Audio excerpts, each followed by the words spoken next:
ராஜாதித்தன் அத்தியாயம் 29. 2 திங்கள் காலம் ஓடியதே தெரியவில்லை.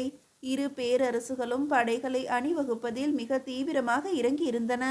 வானகப்பாடி தேசத்தில் தான் செய்ய வேண்டிய வேலைகளை எல்லாம் முடித்துவிட்டு முக்கிய பொறுப்புகளை தளபதியாரிடம் ஒப்படைத்துவிட்டு அங்கு பராந்தகர் விட்டு சென்ற சோழர் படை பிரிவினரோடு திருநாவலூர் திரும்பினான் இணை அரசனான ராஜாதித்தன்.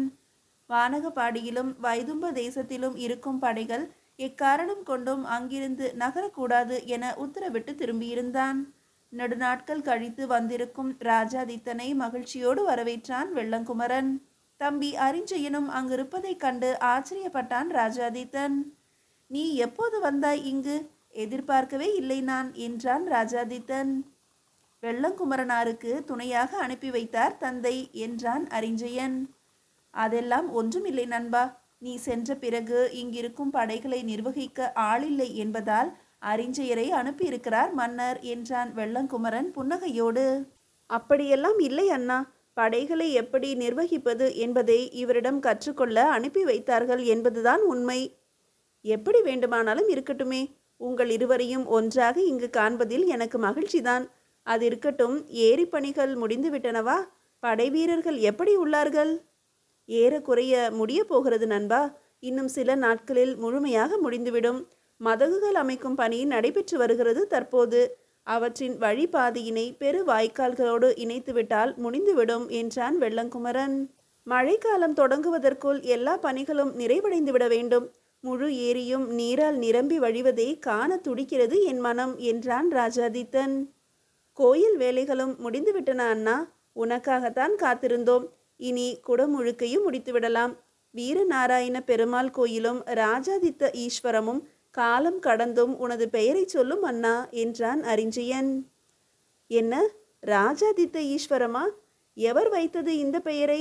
வேகமாக கேட்டான் ராஜாதித்தன்.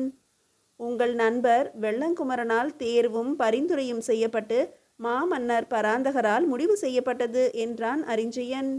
அதையும் தந்தையின் பெயராலேயே நிர்மாணித்திருக்கலாமே. இப்படி செய்துவிட்டாய் என் நண்பா என்று கேட்டான் இருவரையும் நோக்கி ராஜாதித்தன். இனி எதுவும் செய்வதற்கில்லை. தந்தையின் கட்டளை இது. வேண்டுமானால் தலைநகர் செல்லும்போது நீயே தந்தையிடம் கேட்டுக்கொள் என்றான் அரிஞ்சயன். இது பற்றி நிச்சயம் பேசுவேன். அது இருக்கட்டும், போர் நிச்சயம் என்பது உறுதியாகிவிட்டது. இருதரப்பிலும் ஏற்பாடுகளும் துரிதமாகவே உள்ளன. கங்க நாட்டு மன்னனான பூதுகன் இதில் மும்முரமாகவும் தீவிரமாகவும் இருப்பதாக தகவல்கள் வந்த வண்ணம் உள்ளன. தளபதி பழுவேட்டரையரிடமிருந்து ஏதாவது தகவல் வந்திருக்க வேண்டுமே. வந்தது நண்பா. தஞ்சையிலிருந்து தளபதியார் தலைமையில்தான் படைகள் புறப்படுமாம். மன்னர் இதில் கலந்து கொள்வாரா என்பது தெரியவில்லை. சின்ன பழுவேட்டரையருக்கு வழக்கம் போல தலைநகர் பாதுகாப்பு பணி இருக்கும். தளபதி பரமன் மழபாடியார் பழுவேட்டரையரோடு இணைந்து வருவார் என நான் நினைக்கிறேன் என்றான் வெள்ளங்குமரன். மாதண்ட நாயகனாக தலைமை ஏற்கப் போவது நீங்கள்தான் அண்ணா. உங்களோடு தளபதியார் வெள்ளங்குமரன் வருகிறார் என்றான் அரிஞ்சயன் உற்சாகமாக. தந்தைக்கு நன்றி கூறியே ஆக வேண்டும். நன்றியை வெற்றியாக அவர் பாதத்தில் சமர்ப்பிக்க வேண்டும். அது இருக்கட்டும், உனக்கென்ன பணியாம்? களம் காண வேண்டும் என துடித்து கொண்டிருந்தாயே கேட்டான் ராஜாதித்தன். 2ஆம் நிலை தாக்குதலுக்கு பொறுப்பேற்க சொல்லி இருக்கிறார்கள் என்னை. எப்போது வேண்டுமானாலும் களம் காண தயாராக இங்கொரு படைப்பிரிவோடு நான் காத்திருக்க வேண்டுமாம் என்றான் அரிஞ்சயன் சலிப்போடு. வருத்தப்படாதே தம்பி. வாய்ப்புகள் நிச்சயம் உன் வாசலை தட்டும். அது மட்டுமல்ல, கீழே சாளுக்கியன் நேரடியாக களம் காண வரவில்லை. அவனை எதிர்த்து தடுக்கப் போவது நீ மட்டும்தான். மிக பெரிய பொறுப்பை அளித்துள்ளார் தந்தை உனக்கு என்றான் ராஜாதித்தன். என்ன அண்ணா சொல்கிறீர்கள் கேட்டான் அரிஞ்சயன் ஆர்வமாக. ஆம் தம்பி, ராஷ்டிரகூடத்தின் நட்பு நாடு கங்க நாடு மட்டுமல்ல, கீழே சாளுக்கியமும் தான். நடக்க இருப்பது பெரும் போர் என்பதால் ஒட்டுமொத்தமாக களமிறங்குவான் கிருஷ்ணன் என்பதைத்தான் நாம் எதிர்பார்க்கிறோம். ஒருவேளை கீழே சாளுக்கியத்தை களத்தில் இறக்காது வேறு திசையில் தாக்கச் சொன்னால் இங்குதான் வருவான் அவன். அவனை தடுத்து நிறுத்த வேண்டிய பொறுப்பு உன்னை சார்ந்தது. போரின் போக்கையே மாற்றக்கூடிய விஷயம் இது என்பதால் தான் உன்னை நிறுத்தி வைத்திருக்கிறார்கள் இங்கு என்றான் ராஜாதித்தன். இப்போதுதான் புரிகிறது அண்ணா எனக்கு. அதனால்தான் தந்தையும் களம் காணாமல் தலைநகரிலேயே தங்கியிருக்கிறாரோ? இதற்காக மட்டுமல்ல. ஒருவேளை நம்மையும் மீறி எதிரிகள் தொண்டை மண்டலத்தை தாண்டிவிட்டால் அவர்களை தடுத்து நிறுத்த மன்னரால் மட்டுமே இயலும். எஞ்சியிருக்கும் தலைநகர் பிரிவு பாதுகாப்பு படையினரை மட்டும் வைத்துக்கொண்டு எதிரிகளை தடுக்க வேண்டுமெனில் மன்னர் உடனிருந்தால் ஒழிய அது சாத்தியமில்லை என்பதால் தான் இம்முறை களம் காண்பதை தவிர்த்திருக்கிறார் நம் தந்தை என்றான் ராஜாதித்தன். அடேங்கப்பா, இத்தனை விஷயங்களை யோசித்தாக வேண்டுமா ஒரு போர் என்றால் கேட்டான் அரிஞ்சயன். இன்னும் நிறையவே உள்ளது தம்பி. பெரும் படையினை அழைத்து செல்லவிருக்கிறோம் போருக்கு என்ற பின் அத்தனையையும் முறைப்படி நிர்வகிக்க தனித்தனியான திட்டங்கள் தீட்டப்பட்டு தளபதிகளின் தலைமையில் செயல்படுத்தப்படும். எங்கு, எப்படி, எத்தனை நாட்கள் என்பதை முன்கூட்டியே திட்டமிட்டு அத்தனைக்கும் தேவையான அனைத்து ஏற்பாடுகளோடு தான் களம் காண வேண்டியிருக்கும். அவசியப்படின் களத்திலேயே திட்ட வியூகங்களை மாற்றிக்கொள்ளும் திறனும் தேவைப்படும். இது தவிர்த்து போர் முடித்து வரும் வரை நாட்டின் குடிமக்களுக்கான தேவைகள் அனைத்தும் குறையின்றி செயல்பட அதற்கு உரியனவற்றையும் செய்தாக வேண்டும். போர் என்பது சாதாரணமான விஷயமில்லை தம்பி. வெறும் வீரத்தால் மட்டுமே வென்றுவிடக்கூடிய விஷயமல்ல. எதிரியின் பலத்தினை முன்னுமே கணித்து அதற்கு ஏற்றால் போல திட்டமும் வகுத்து இடையில் வரும் இடர்பாடுகளை தகர்த்து எறிந்து இறுதியாகத்தான் வீரத்தை வெளிப்படுத்த வேண்டும் என்றான் ராஜாதித்தன். ராஷ்டிரகூடம் தொடங்குகிறது இப்போரினை என்ற பின் அதன் நோக்கம் என்ன என்பதும் யோசிக்கப்பட வேண்டும் என்றான் வெள்ளங்குமரன் இடை புகுந்து. நாம் அழிக்கப்பட வேண்டும் என்பதுதான் முதன்மையான நோக்கம். அதனை உடனடியாக முழுமையாக செயல்படுத்த முடியாது என்பதால் இப்போதைக்கு தொண்டை மண்டலத்தையும் திருமுனைப்பாடி நாட்டையும் தான் கவர பார்ப்பான் கிருஷ்ணன். அநேகமாக களத்தினேயே அப்பகுதியை தான் முடிவு செய்வான் என்றான் ராஜாதித்தன். அதை தடுக்கத்தானே இங்கு குவித்திருக்கிறோம் நமது படைகளை என்றான் வெள்ளங்குமரன். போரின் முழு திட்டமும் எப்போது தெரிய வரும் அண்ணா கேட்டான் அரிஞ்சயன். முழு திட்டமும் மந்திர ஆலோசனை கூட்டத்தில் முடிவு செய்யப்படும். சில சமயம் போர் தொடங்குவதற்கு ஒரு நாள் முன்பு கூட களத்திலேயே முடிவு செய்யப்படலாம். படையின் தளபதியாரின் எண்ணத்தை பொறுத்தது அது. நம்மை பொறுத்தவரை இறுதி முடிவு பழுவேட்டரையருடையதாகத்தான் இருக்கும் என்றான் ராஜாதித்தன். இந்த போரினை பொறுத்தவரை எது நமக்கு பெரும் இடைஞ்சலாக இருக்கும் என கருதுகிறாய் நண்பா? சந்தேகமே வேண்டாம் குமரா. நிச்சயமாக கங்க நாட்டு படைதான் பெரும் சவாலாக இருக்கும். ராஷ்டிரகூட இளவரசியான ரேவகாவை மணந்த பூதுகனுக்கு தன்னை வெளிப்படுத்தியே ஆக வேண்டிய கட்டாயம் உள்ளது இந்த முறை. அதனால் அவன் பக்கமிருந்து தாக்குதல் சற்று பயங்கரமாகவே இருக்கும். என் எண்ணம் சரியெனில் நான் இருக்கும் திசையை குறிவைத்தே நகர்வான் பூதுகன் என்றான் ராஜாதித்தன். நீங்களும் அதைத்தான் விரும்புகிறீர்கள் என்பது தங்கள் பேச்சிலேயே தெரிகிறது அண்ணா. உண்மைதான். போரின் போக்கினை திசை திருப்பவும் விரைந்து முடிக்கவும் வேண்டுமெனில் பூதுகனை அடக்குவதுதான் அவசியம். கவலை வேண்டாம் நண்பா, நிச்சயமாக வெல்வோம் நாம் என்றான் வெள்ளங்குமரன் உறுதியாக. அதில் ஏதும் ஐயமில்லை. அதிக இழப்புகள் இருக்கக்கூடாது என்பதுதான் என் எண்ணம். இந்த ராமதேவன் வேறு கண்ணில் விழுந்த தூசியாக உறுத்தி கொண்டே இருக்கிறான் ஒருபுறம்.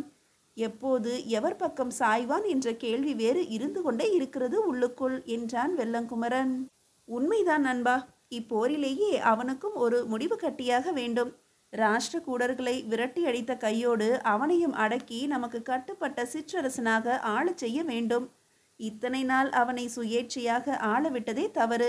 நாம் வென்ற பகுதிகளை அவனை ஆள எப்படி அனுமதிக்கிறார் தந்தை என்பதுதான் புரியவில்லை. இம்முறை அது நடக்காது. ஒன்று அவன் நமக்கு அடிபணிய வேண்டும் அல்லது அழிய வேண்டும் என்ற ராஜாதித்தனின் வார்த்தைகள் காற்றில் பரவ என்றோ மாண்டு போன பல்லவன் அபராஜிதனின் ஆன்மா சிரிக்க ஆரம்பித்தது. இப்படியே 10 நாட்கள் கடந்து போக ஏரி அமைக்கும் பணிகள் முடிவடைய போகும் நிலையில் கோயில் கட்டும் பணிகளும் நிறைவுற்றன. திருநாவலூர் ஊர்ச்சபை கூடியது ராஜாதித்தன் முன்னிலையில். பணிகள் முடித்த பின்பு குடமுழுக்கு நடத்தாமல் இருப்பது தெய்வ குற்றமாகிவிடும் இளவரசே. அதனால் காலம் தாழ்த்தாமல் 2 கோயில்களுக்குமான குடமுழுக்கு விழாவை நடத்திவிடலாம் என்று கேட்டுக்கொண்டது ஊர்ச்சபை.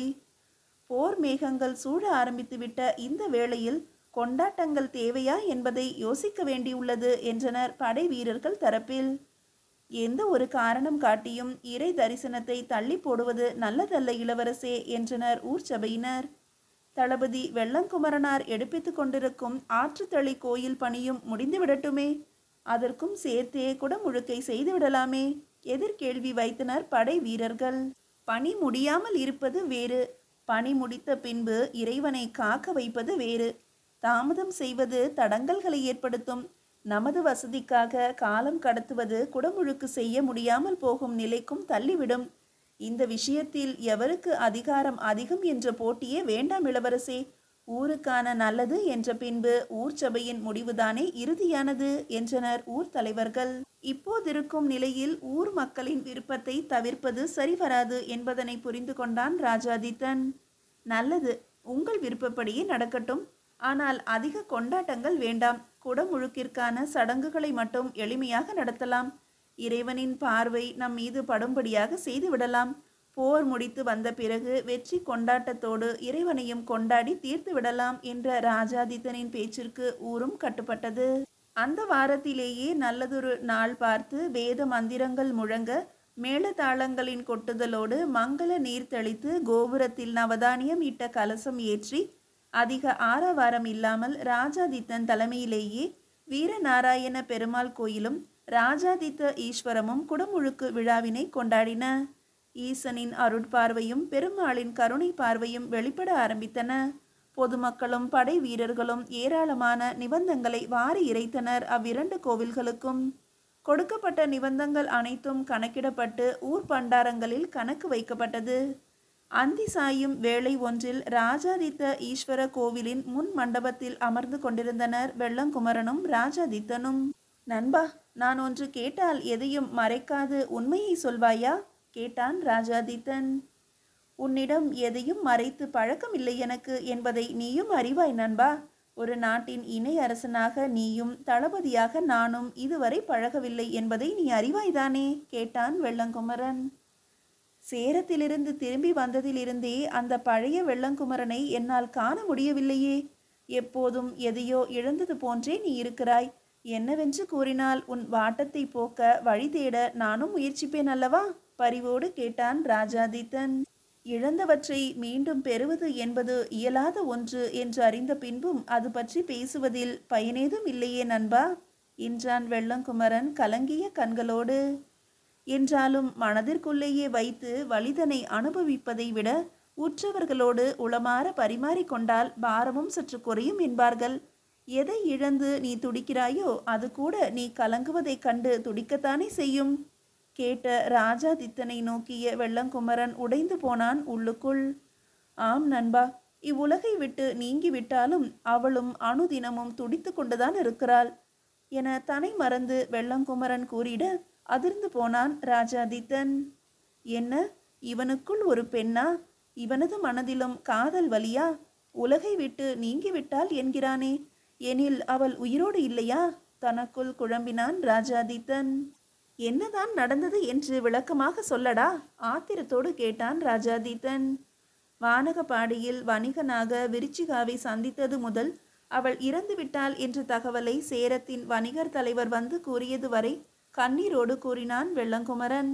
அவனை எப்படி தேற்றுவது என்பது தெரியாமல் கலங்கினான் ராஜாதித்தன். வாழ்க்கை எல்லோருக்கும் எல்லாவற்றையும் அழித்து விடுவதில்லையே நண்பா. கடமையின் பொருட்டு காதலை நீ இழந்து விட்டாய். அதே போல ஏதோ ஒரு காரணத்தால் கொண்ட விருப்பத்தினை வெளிப்படுத்தாமல் தனக்குள்ளேயே வைத்து மறைத்து கொண்டு பெயருக்கு வாழ்பவர்களும் உண்டு என் போல என்ற ராஜாதித்தனின் வார்த்தைகள் திடுக்கிட வைத்தன வெள்ளங்குமரனை. என்ன நண்பா சொல்கிறாய்? சோழ நாட்டின் இணை அரசனான உன்னால் முடியாதது என எதுவும் உண்டா என்ன? நீ கூறிய நம் சோழ நாடு என்ற சொந்தம்தான் எனது விருப்பத்தை நிறைவேற முடியாமல் செய்துவிட்டது நண்பா. நாடா நமது விருப்பமா என வரும்போது விலக்கப்பட வேண்டியது நமது விருப்பமாகத்தான் இருக்கும் என்றான் ராஜாதித்தன். நண்பனாக கேட்கிறேன், என்ன நடந்தது? எதை உனக்குள்ளேயே மறைத்து கொண்டு வருத்தப்படுகிறாய்? உன் குரலில் இத்தனை துக்கம் இழையோடி நான் இதுவரை கண்டதில்லையே கேட்டான் வெள்ளங்குமரன். ரேவகா, ராஷ்டிரகூடத்து இளவரசி ரேவகா என்ற ராஜாதித்தனின் வார்த்தைகள் அதிர வைத்தன வெள்ளங்குமரனை. தான் யார் என்பதையே மறந்தான் அவன். காதலியை இழந்தவனுக்கு தன் காதலை நிறைவேற்றி கொள்ள எல்லா வாய்ப்புகளும் இருந்தும் தவற விட்டவனை கண்டால் பெரும் கோபம் வரும். வெள்ளங்குமரனுக்கும் அதே கோபம் பெருக்கெடுத்தது. அடே, ரேவகாவா? அவளையா நேசித்தாய்? அவளைத்தான் உனக்கு மனம் முடிக்க வேண்டி ராஷ்டிரகூடத்திலிருந்து ஓலை கூட வந்ததே, நீதானே மறுத்துவிட்டாய். மன்னர் கூட உனது விருப்பம்தான் முக்கியம் என என் முன்புதானே கூறினார். நீயாகத்தானே வேண்டாம் என்று அவளை ஒதுக்கினாய். பெண்ணாகவே இருந்தும் வெட்கம் விட்டு அவளே மன உறவு கேட்டுத்தானே ஓலை அனுப்பினாள். கேள்விகளை அடுக்கினான் வெள்ளங்குமரன். ஆம் நண்பா, நீ கூறுவது அனைத்துமே உண்மைதான். வசந்த விழாவில் அவளை முதன் முதலாக கண்ட பிறகு அந்த கணத்திலேயே என்னவள் இவள்தான் என்ற முடிவுக்கு வந்தேன். எப்படியாவது இவளை மணக்க வேண்டும் என்று துடித்தேன். எனக்காகவே பிறந்தவள் இவள் என்று உருகினேன்.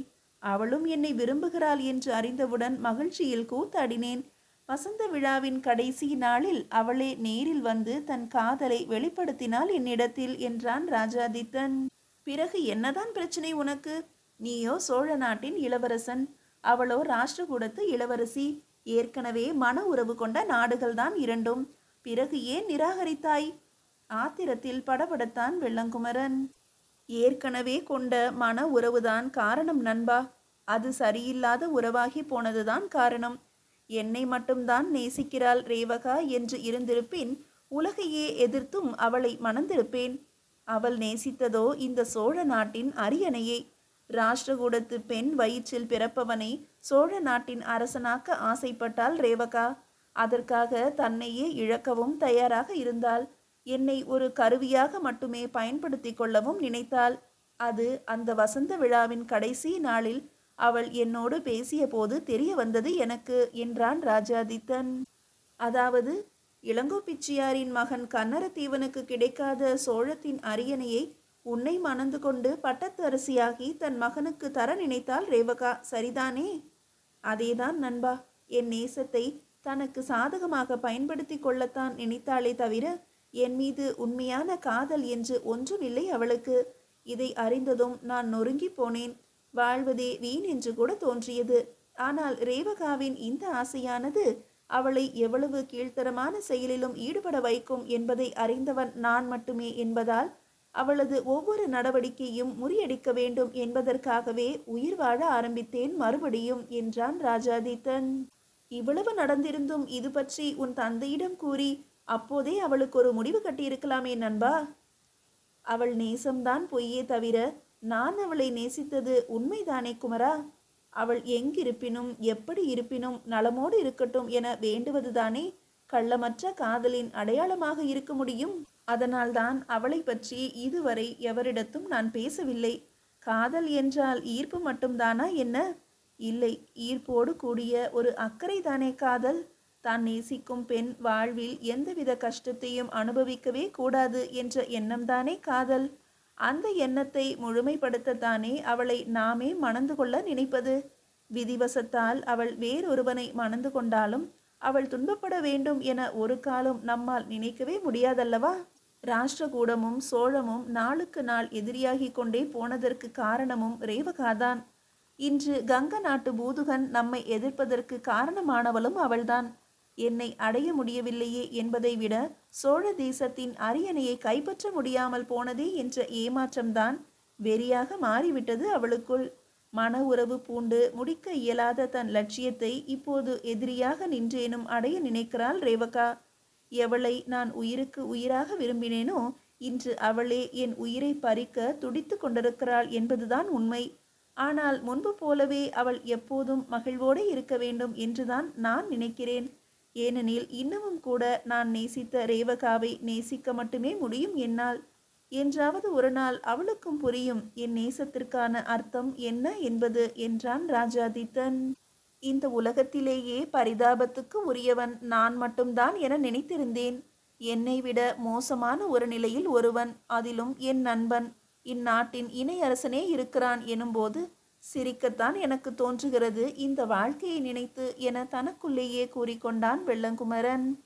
என்ன ஆறுதல் வார்த்தைகள் கூறுவது இவனுக்கு என தெரியாமல் வெள்ளங்குமரனும் அமைதி காத்த வேளையில் எங்கிருந்தோ ஓடி வந்தான் அந்த உபதளபதி.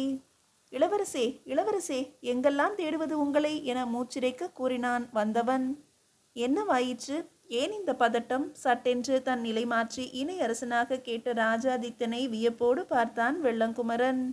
கீழே சாளுக்கியத்து படையினர் சீட்புலி நாட்டை கைப்பற்றி கொண்டனராம். அங்கிருந்து படைகளோடு தக்கோல பகுதியை நோக்கி நகர்கிறார்களாம். இப்போதுதான் தகவல் வந்தது என்ற உபதளபதியின் வார்த்தைகள் அதிர வைத்தன இருவரையும். காலுக்கு கீழே பூமி பிளப்பதாய் உணர்ந்தனர் இருவரும்.